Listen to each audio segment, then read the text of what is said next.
Bonsoir et soyez les bienvenus dans cette nouvelle édition de votre journal de 22 heures. Donc quels sont les faits saillants? Pose de la première pierre du futur centre de système de surveillance et sécurité de la capitale. Et cette inauguration, l'inauguration d'une unité de dialyse à l'hôpital Cheko de Balbala.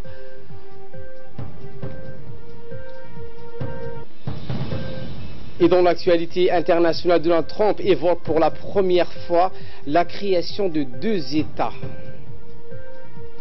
C'était les sommaires, bienvenue sur Télé Djibouti. Le Premier ministre Abdelkader Kamel Mohamed a procédé dans la matinée d'aujourd'hui à la pose de la première pierre du futur centre de système de surveillance de sécurité de la ville de Djibouti.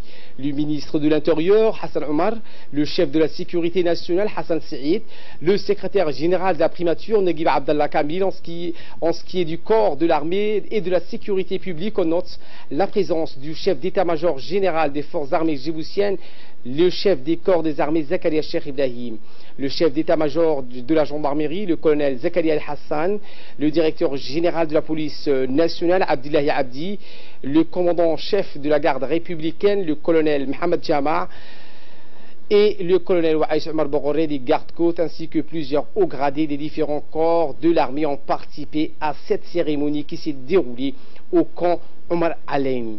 En effet, le futur centre sera construit sur une parcelle de 3000 m² offerte par le commandant de la garde républicaine, le colonel Mohamed Jama de Ali. Avant de procéder à la pose de la première pierre, le chef de projet et représentant de la sécurité nationale a souhaité la bienvenue au Premier ministre et a expliqué dans son mot d'introduction les différentes étapes de ce projet.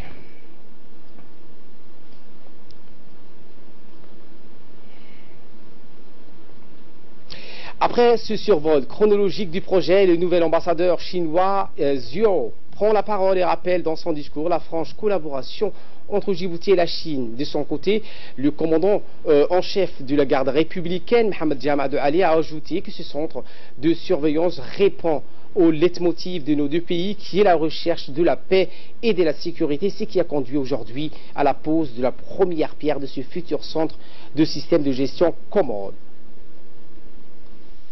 À la cérémonie de pose de la première pierre du projet du système de surveillance pour la sécurité de Djibouti-Ville nationale en tant que chef de projet et à cet effet.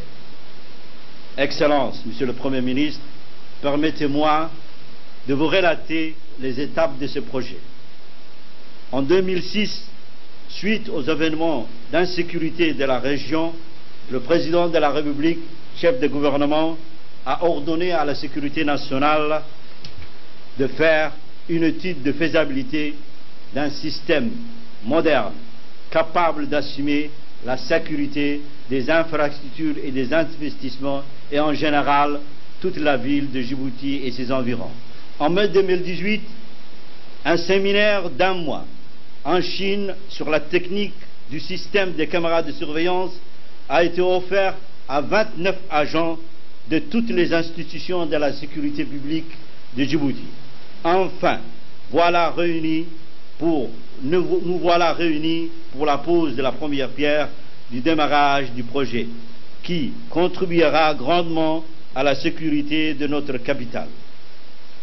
Ensuite, la parole, le Premier ministre a souhaité la bienvenue à Djibouti au nouvel ambassadeur chinois et a remercié lui et les représentants du gouvernement de la République populaire de Chine qui l'accompagnaient pour la réalisation de ce projet. Poursuivant son allocution, Abdelkader Kamel Mohamed a indiqué que la sécurité nationale se modernisera et disposera d'une cellule de gestion de crise adaptée. Le Premier ministre a enfin émis le souhait que tous les intervenants dans ce projet puissent collaborer activement à sa mise en œuvre. Les propos du Premier ministre. De Djibouti qui s'étendra de l'Oyada au PK20. Ce projet avait été initié par le président de la République et lors du sommet Afrique-Chine de 2015 en Afrique du Sud, le président chinois avait donné son accord et le voilà aujourd'hui entré dans sa phase de construction. Bientôt, suivi d'une seconde phase d'équipement portant cette fois-ci sur toute la frontière de la République de Djibouti.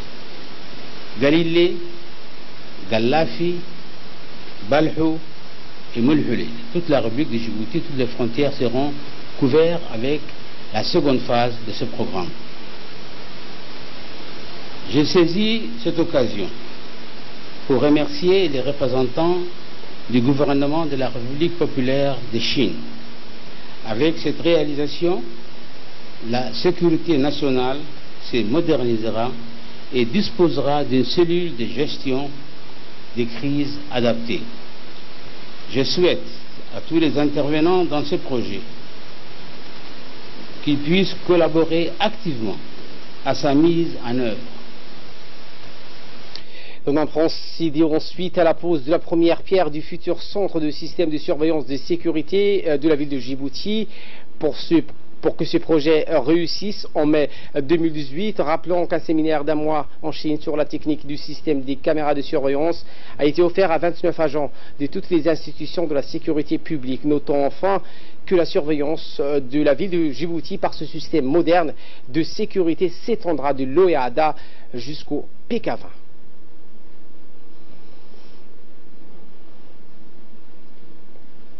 Autre cérémonie cette fois, le Premier ministre Abdulqadir Kamil Mohamed a procédé hier après-midi à l'inauguration d'une unité de dialyse à l'hôpital Cheikho de Balbala, accueilli à son arrivée par le ministre de la Santé, Dr Jama El-Moukiye, et le directeur général de l'hôpital, Moussa Ibrahim Sougué.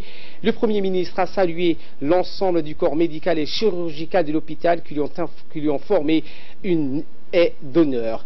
Puis il a procédé à la coupure du traditionnel ruban inaugural. Le Premier ministre a ensuite effectué une visite guidée du nouveau service de dialyse et suivi avec attention les explications de Dr Daher, médecin interne et spécialiste. Ainsi, un second centre de dialyse entièrement financé par la République de Djibouti a été mis en place et permettra de désengorger l'unité de dialyse de l'hôpital Pelletier. À ce service de dialyse dispose de 13 appareils d'hémodialyse, dont 7 en réserve pour satisfaire les conditions optimales de séjour des patients. Les patients sont traités dans un cadre agréable et parfaitement adapté. Le Premier ministre Abdulqadir Kamil Mohamed s'est dit entièrement satisfait des efforts consentis par le département de la santé, précisant que ce deuxième centre de dialyse vient donc à point nommé. Les responsables de cette nouvelle unité de dialyse ont exprimé leur détermination à garantir une meilleure prise en charge des patients au cours de leur séance d'hémodialyse. Écoutons leurs propos. Aujourd'hui, sous le haut patronage du Premier ministre de la République de Djibouti, son Excellence Abdulqadir Mohamed Kamil, nous avons inauguré avec ce dernier et en présence du ministre de la Santé, son Excellence Dr Jama El-Moukiye, le deuxième centre d'hémodialyse de la République de Djibouti. Ce centre a été inauguré au niveau de l'hôpital Cheikho de Balbala. L'inauguration de ce centre répond à la nécessité de désengorger le premier centre d'hémodialyse qui est celui de Balbala. Actuellement, ce centre compte une file active de 115 patients hémodialysés chroniques et commençait à être saturé. Nous ne pouvions plus répondre aux besoins nécessaires de pouvoir effectuer 3 séances de dialyse hebdomadaires pour chaque patient. Suivons à présent le mot du Premier ministre Abdulqadir Kamil Mohamed qui a indiqué que ce deuxième centre de dialyse vient à point nommé pour satisfaire les besoins des patients présentant des complications rénales et dont le nombre ne cesse de grandir. Écoutons le Premier ministre. Nous venons donc d'ouvrir ici à l'hôpital Mohamed Ahmed Issa de Cheikho un centre de dialyse comme ça existe à l'hôpital Pelletier. Et donc c'est une très bonne chose parce que d'après les informations que nous avons eues, effectivement les postes de dialyse à l'hôpital Pelletier étaient saturés et donc il était temps qu'on fasse un deuxième centre de dialyse. Je pense qu'il faudrait encore augmenter le centre de dialyse étant donné que la population augmente et comme disait tout à l'heure le médecin, c'est devenu même presque une maladie à la mode, quoi, parce que tous les gens qui sont cardiaques, tout ça, eh bien, ils ont aussi des problèmes d'affection rénale. Donc effectivement c'est très important à ce que d'autres centres de dialyse voient le jour aussi. Le président de l'Assemblée nationale, Mohamed Ali Hamad, et les membres du bureau ont tenu aujourd'hui leur réunion hebdomadaire. Outre le président, était présent lors de cette réunion le vice-président de l'hémicycle, l'honorable député Elmi Oubsi Ouaïs, Souleymane Dahir Bilé, secrétaire du bureau et l'honorable Ibrahim Abdou, et enfin le directeur du cabinet du président de l'Assemblée nationale, Idriss Mohamed. L'ordre du jour de cette séance concernait 3 points. En priorité, le premier point était consacré à la révision du bilan de la session précédente, notamment les difficultés auxquelles étaient confrontés les parlementaires dans l'accomplissement de leurs prérogatives. Dans la seconde partie de la réunion, les membres du bureau ont passé en revue l'agenda de la seconde session annuelle de la 8e législature, dont la rentrée est prévue conformément au règlement intérieur de l'Assemblée nationale.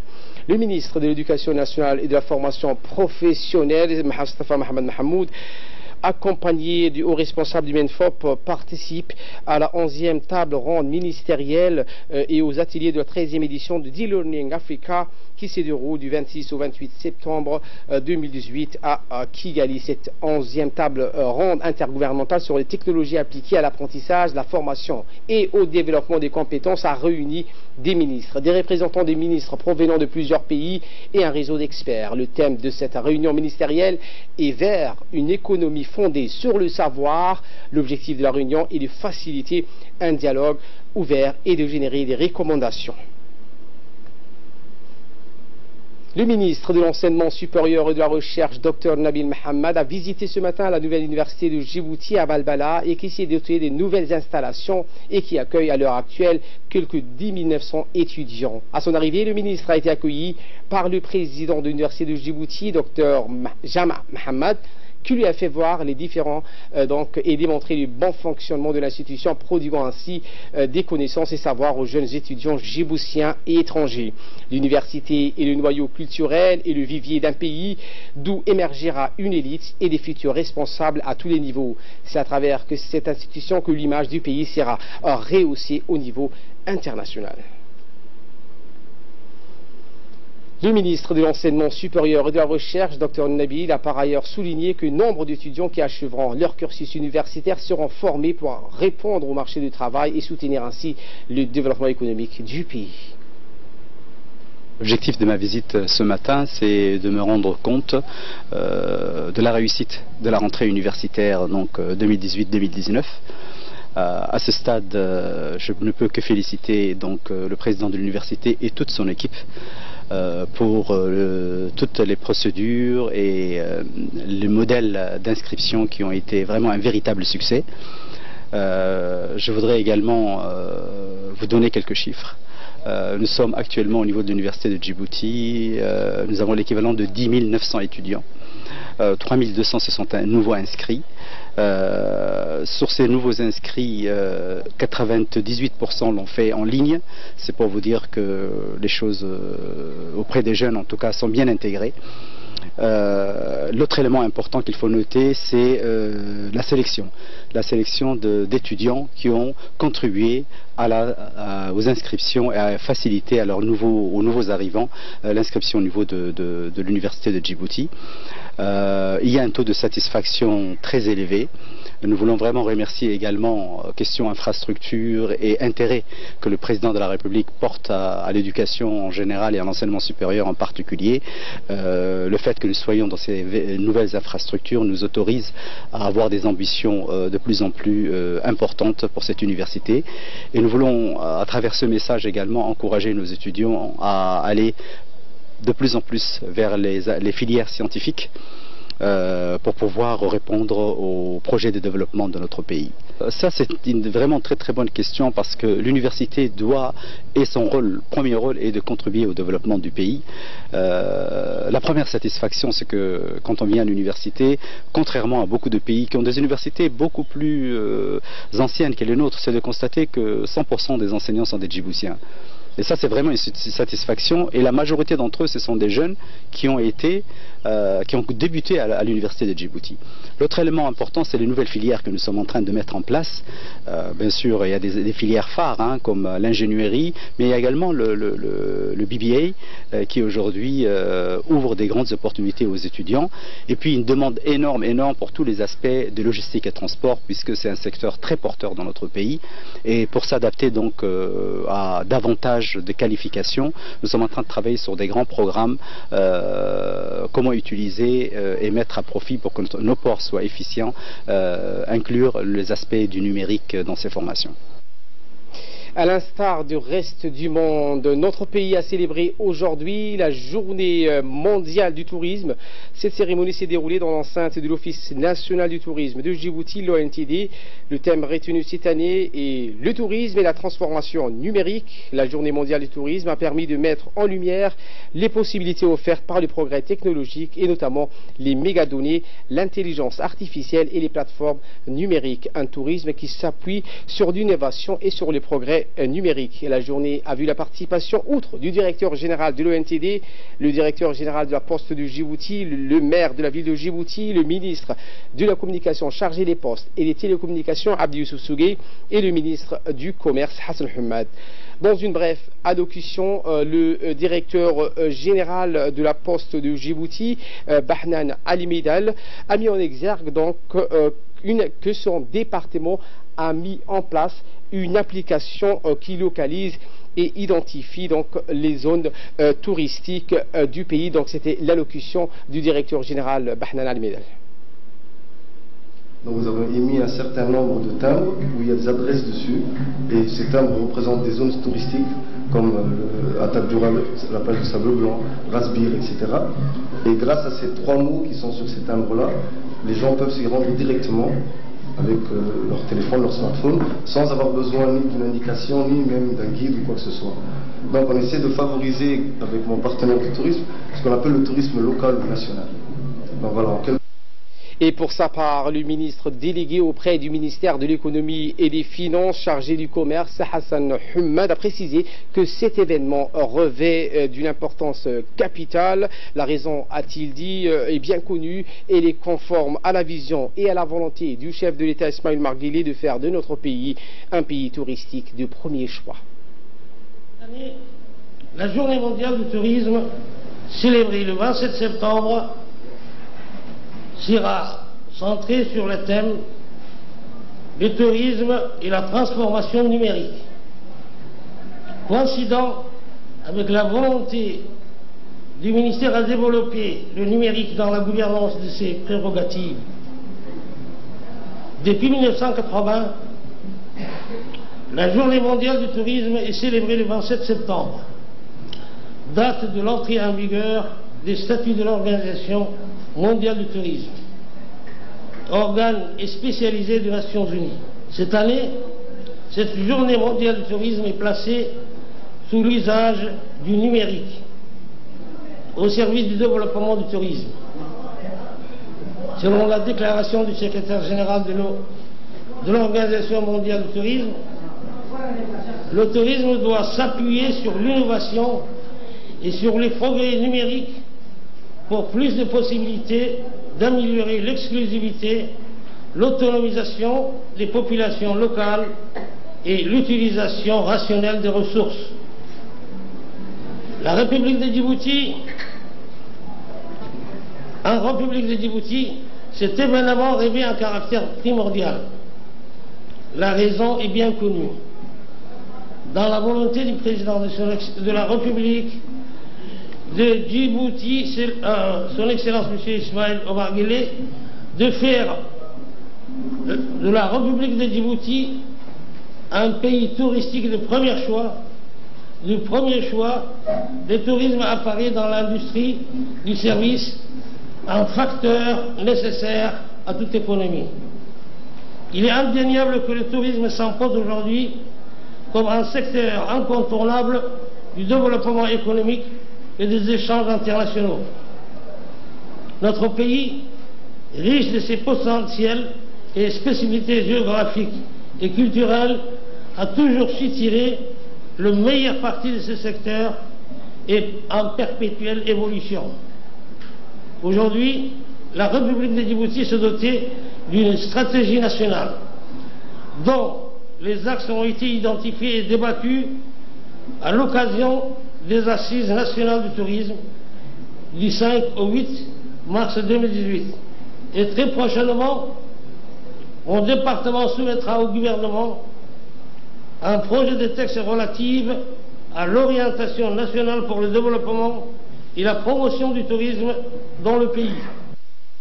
En bref, et en image avec cette réception du secrétaire d'État à la jeunesse et au sport qui a reçu ce matin l'ambassadeur et chef de la délégation de l'UE en République de Djibouti, Adam Koulak. Ce dernier était accompagné par son principal conseiller et le chef de coopération Bernard François. L'entrevue entre les deux hommes a essentiellement porté sur les programmes et projets de soutien en faveur de la jeunesse, notamment le renforcement des moyens et matériels des centres de développement communautaire, l'appui à la formation des jeunes afin qu'ils puissent se prendre en charge et se lancer dans des activités rentables a été également abordé entre les deux hommes.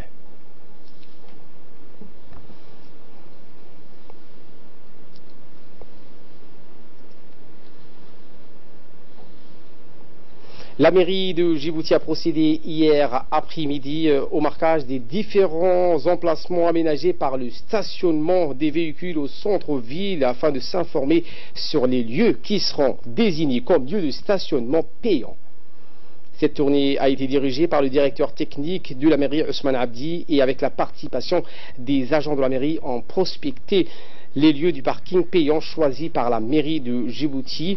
Eh bien, l'initiative s'inscrit dans le cadre de l'instauration d'une résidence municipale de stationnement payant des véhicules à moteur sur la voie publique de la ville de Djibouti. Et va répartir. Donc je pense que c'est un service qui a été conçu il y a 10 ans de cela par le premier maire, M. Ali Ismail, et qui va être réalisé aujourd'hui par la troisième maire, Mme Fadma Awale Ousmane, et on espère que les Djiboutiens vont nous accepter et accueillir ce service supplémentaire. Par rapport aux tarifs, les résidents dans les zones concernées, en démontrant les preuves de résidence, vont payer un abonnement de 3 000 francs. Les professionnels qui travaillent dans ces zones, eux, vont payer 4 000 francs. Quant au privé qui vient personnellement dans cette zone faire un service ou faire ses besoins, celui-là va payer 50 francs l'heure. Cette mesure facilitera la circulation des piétons au centre commercial et administratif de la capitale, c'est ce qu'a affirmé un autre responsable de la mairie. La première fois qu'on voit à Djibouti que les parkings payants ont été organisés, donc ce qui prouve que Djibouti est en train de se développer. Et c'est quelque chose de très bien, à la fois pour nous et à la fois pour l'organisation des voitures. Voilà que pour la première fois, j'ai trouvé facilement un parking ici à Djibouti. Donc on est très fiers en tant que Djiboutiens. Et on remercie les mairies de Djibouti pour avoir contribué au développement de la République et en même temps de la beauté de la capitale de Djibouti. C'est une excellente solution pour réduire les personnes qui se garent un peu n'importe comment en ce moment à Djibouti. Par contre, il va falloir être raisonnable dans le prix, bien évidemment. On espère que le pays continuera à évoluer dans ce sens-là. Ces réactions étaient donc des réactions des usagers et non pas un responsable de la mairie. Actualité internationale à présent avec Samatar Saïd qui nous a rejoint sur ce plateau. Bonsoir Samatar. Bonsoir, et nous commençons avec l'actualité régionale en Somalie. 30 ans après, Mogadiscio obtient son premier prêt de la Banque mondiale, Samatar. Effectivement, Ali, ce prêt servira à financer les réformes de financement public. C'est le premier décaissement en près de 30 ans de gouvernement dans un pays déchiré par la guerre civile. Dans le détail, le conseil de l'administration a approuvé un financement de 60 millions de dollars pour les projets de financement des coûts récurrents et de réforme, de 20 millions de dollars pour les projets de renforcement des capacités en recettes et gestion des financements publics. La banque a déclaré qu'elle travaillera également avec le gouvernement de Mogadiscio pour améliorer les services tels que l'éducation, la santé, l'accès à l'eau potable, l'énergie, la finance pour ses concitoyens dans le cadre d'un programme appelé Country Partnership Framework. Le président américain Donald Trump penche pour la première fois une solution à deux États au Proche-Orient. Effectivement, Donald Trump a dit pour la première fois sa préférence pour une solution à 2 États afin de mettre fin au conflit israélo-palestinien. Évoquer la présentation d'un plan de paix d'ici 4 mois. Le président américain Donald Trump a dit pour la première fois sa préférence. Conflit israélo-palestinien, promettant de présenter son plan de paix équilibre d'ici 4 mois. Et il a indiqué que je pense vraiment que quelque chose va se passer. C'est mon rêve d'y parvenir avant la fin de mon premier mandat. Au marge de l'Assemblée, général de l'ONU à New York, il s'est dit convaincu à 100% que les Palestiniens qui ont gelé tout contact avec l'administration américaine depuis qu'elle a reconnu Jérusalem comme capitale Israël fin 2017, redeviendra à la table des négociations. Ali. Un mot de sport pour clore ce journal. L'UEFA se convertit elle aussi à la vidéo arbitrage. Effectivement, la Ligue des champions ne fait que plus de résistance, alors que son organisateur de l'UEFA avait jusqu'à la temporiser quant à l'utilisation de l'assistance vidéo de l'arbitrage. Le VAR, il va désormais s'en servir à compter de la saison 2019-2020 dans l'arène des compétitions des clubs, puis pour l'Euro 2020. Car jusqu'à là, l'UEFA avait un peu nagé en contre-courant du débat épineux contre pro et anti-VAR, refusant par exemple l'utilisateur pour l'édition en cours de la Ligue des Champions, alors que la FIFA avait pour sa part entériné le fait d'utiliser cette technologie lors de la Coupe du Monde 2018 en Russie. Merci Samatar Saïd pour ces explications et merci à vous de nous avoir suivis. Très bon week-end à toutes et à tous.